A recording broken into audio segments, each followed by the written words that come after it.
What's up guys, Eric with Verus Engineering, and we are here today to install the FA24 motor mounts, and this is going to fit your GR86, BRZ, and VB WRX. This is the base plate. These are CNC machined in-house. Everything is made here at Verus Engineering. We offer 3 different durometers, 70A, 80A, and 90A durometer bushings. You can choose which harshness, stiffness you would like for your car. Now the main benefit, what you're gonna see from this product, is a reduced engine movement and thus an improved feel between you, the driver, and the motor and transmission.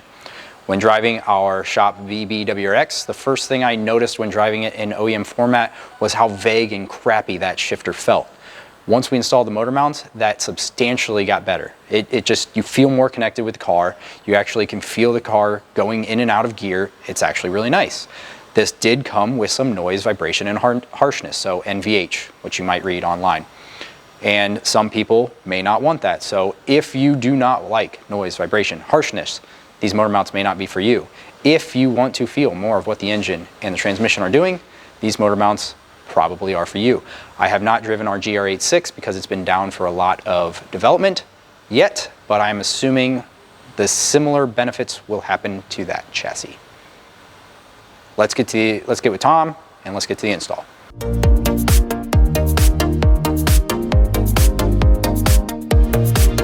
All right, tools that we need for the install. You're gonna want a light of some sort, a ratchet, preferably 3/8 with a 14mm socket, 6-inch extension or equivalent, 16mm socket, 12mm socket, please stop moving, 10mm socket. If you have access to them, a 17mm universal or a universal adapter with a shallow 17mm. What is this? Oh, right, 14mm universal socket, a E10 that's an external torque socket, a 19mm wrench, a clip removal tool or a larger flat tip screwdriver, and I prefer a smaller pocket flat tip screwdriver like this to remove the retaining rings on the intercooler piping. All right, so as part of the kit components, we have 3 different bushing durometers for you: black, gray, and blue, going soft, medium, hard. Which one you want to choose is up to you. We have the bushing retainer bracket, a bushing retainer, and the engine motor mount base plate, if you will. And here we have basically one of the sides partially assembled, so you guys have an idea of what this actually looks like towards the end. And then of course we're going to receive a hardware kit. All right guys, so I've got the motor mounts here in front of me. What we want to do to get these things assembled is take your bushing retainer bracket, the powder coated piece, take your flathead, M8 flathead cap screws, put them through the top like so, and use your M8 serrated flange nuts for the back. Torque these to 13 foot-pounds. Now keep in mind that the logo is going to be facing the front of the car, and when you have it like this, if you want to call it the thicker portion here, should be inboard, pointing towards the engine. Next, we want to get our bushing retainer, this guy here. We want to insert our bushings and bushing sleeve into that. And to do that, we want to get some automotive grade grease, high temp grease. We use this, it's called Sil Glide. Just apply a little bit of grease to the inside bores, spread it around. Take your bushing halves. If you want to, you can lubricate this surface here, but basically we've effectively already done that by lubricating the inside of the retainer. Press them in, just like so. Grab the bushing sleeve. You're seeing it now, but what I found is on this step, lubing both the inside of the bushing and the sleeve is probably best practice. Not gonna lie, at the end of this, you're gonna have a lot of grease pushing out the other side, but getting this thing stuck halfway is kind of annoying. Should be able to press that through by hand. You'll have this little bit of grease that squirts out. Lube the face of the bushings. Then you need to set this bushing retainer into the motor mount assembly here. This locating dowel should be facing the outside of the engine bay, or the frame rail, basically the car, whatever you want to call it, but away from the engine. And if we're keeping in mind this portion here that we pointed out that should be facing towards the engine, then they should be the opposite of each other. There you go. Put your M12 nuts on. Those are the nylock nuts provided in the hardware kit. Tighten them down, and we're good to go. We're ready to install this onto the car. All right, so here we are underneath the car, as you can tell by the lack of light. This is the area we're going to be working with directly under the engine. So to start, what we need to do is remove the splash shield or under panel for the engine, as well as this, we'll call it a skid plate. And remove the panel. Oh, God. So just a quick note, there is one clip on each side that does come in from the outside going in. Clips into the frame rail, kind of in the wheel well area. I'm kind of pointing at where it is now.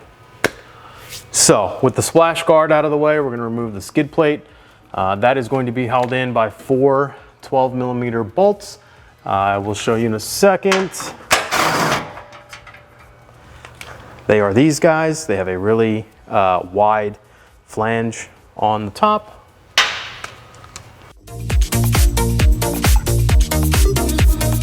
All right, and that now exposes the bottom of the engine, the manifold, the turbo, all that stuff. All right, flipping the camera around, pointed towards the rear of the car now. We need to remove this brace plate that I already removed here, this guy. And it is held in by the same type of large flange 12mm bolts that was holding in the splash guard. So normally this guy would be up here like that. Just unbolt the 14, these are 14mm heads. Set that aside, and then we're gonna unbolt this mid pipe from the car. You're gonna need a 14mm and a 12mm, 14mm wrench, and a 12mm socket's probably the best combo here, so let's go and do that now.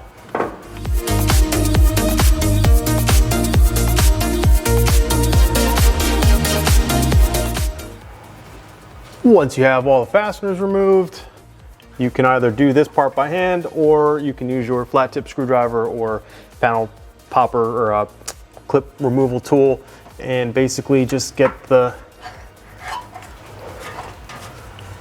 kind of bracket that's on the exhaust past the hanger and then drop the pipe. All right, so moving to the back of the engine, we now are going to jack up and support the engine. The way we're gonna do that is by jacking it up from the transmission with a pole jack because we're on a lift and a block of wood. If you are at home and all you have access to is a floor jack, that will work as well. I recognize fully that a cradle from the top is probably the best option rather than doing it this way, but a lot of people at home probably don't have that. So this will work just fine. You're gonna wanna jack this up until the studs on the motor mounts clear this subframe portion, and then we'll begin unbolting the motor mount brackets from the block. And then I still need to show you where that rear bolt is. All right, so here in the center of the screen, you can see right there the rear bolt for the engine mount bracket. 14mm is what you're gonna need to unbolt that. Shallow socket's probably the best, so let's get to it. All right, next we need to unbolt the exhaust manifold. So to do that, 14 millimeter nuts. Got one up here and two down here.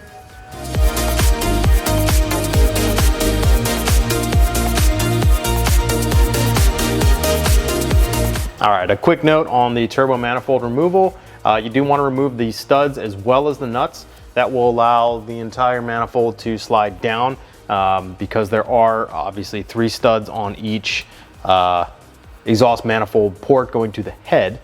So yeah, you want to remove these studs, disregard this one. It's stripped. So remove the studs, drop it straight down, you're good to go. Okay, so after some minor difficulties with the manifold, we got it off. And once you get it off, this is what you'll be left with as well. You have a very clear view of your motor mounts.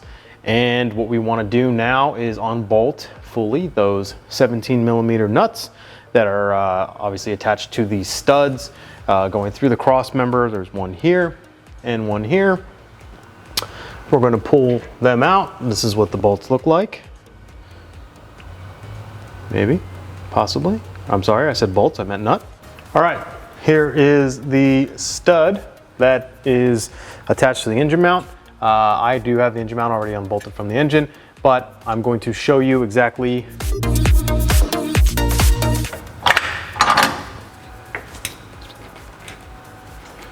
now. As always, whenever you jack up the engine, make sure they're, just double check, do yourself a favor, make sure no harnesses or hoses are gonna be in the way. And that's a general rule of thumb anytime you jack up the engine. So as you can see now, the stud is clear of this pocket or this slot in the cross member, and that will allow me to fully unbolt this motor mount and bracket assembly and pull it out of the car. All right, so the motor's jacked up like I just showed you, and we're just gonna pull this motor mount right out the front. Just like that. All right, now we're gonna grab our solid motor mount assembly. Make sure the dimple, or this locating dowel, not dimple, is on the outside of the car. I'm installing now, pointed towards the outside. All right, grab your OEM motor mount bracket bolts, those 14 millimeter hex heads. Start threading them in.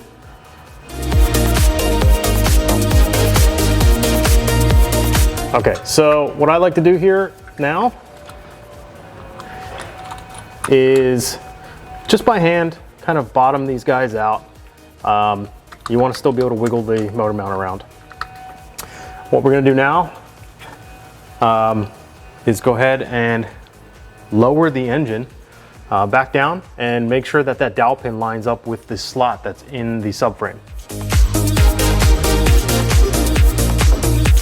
All right, we have the motor mount installed loosely, and the locating dowel is seated correctly inside of the slot inside of the cross member.